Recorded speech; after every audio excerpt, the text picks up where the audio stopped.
હર હર મહાદેવ વિદ્યાર્થી મિત્રો, 2026ની અંદર જે પણ પરીક્ષાઓ લેવાની છે, જેના આપણે દાખલાઓ સોલ્વ કરી રહ્યા છીએ, જેમાં આપણે બીએમસીનું પેપર લીધું છે, જેમાં અંતર અને ઝડપનો બહુ મસ્ત દાખલો આપ્યો છે કે 78 કિમી પ્રતિ કલાકની ઝડપે જતા 175 મીટર લાંબી ગાડી તેને સામેથી 12 કિમી પ્રતિ કલાકની ઝડપે આવતી સાયકલને કેટલા સમયમાં પસાર કરશે. આપણને સીધી વસ્તુ કીધી છે કે ભાઈ સામે આવતી હોય ત્યારે જે ઝડપ હોય એનો સરવાળો કરવાનો. ગાડી છે 78 કિલોમીટર પ્રતિ કલાકની ઝડપે આવે છે, સાયકલ છે 12 કિલોમીટર પ્રતિ કલાકની ઝડપે આવે છે, તો આ કેટલી થશે? તો કે સાહેબ આ જે થશે એ 90 કિલોમીટર પ્રતિ કલાક થશે. હવે ટોટલ અંતર કેટલું આપેલું છે?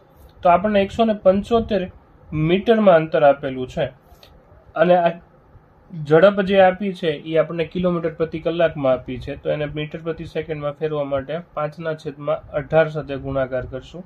આ છેદનો છેદ અંશમાં જશે એટલે ઉપર આવશે. 18 પંચા 90 થશે. 25 ભાગ હગાલીએ એટલે 5 તેરી 15, 2 થશે, 5 5 25 અને 5 7 35, તો 60 સેકન્ડ લાગશે. આવા જ પ્રકારનો એક દાખલો તમારી સ્ક્રીન સમક્ષ આવી રહ્યો છે, જેનો જવાબ તમારે કમેન્ટ બોક્સમાં લખવાનો છે. હર હર મહાદેવ.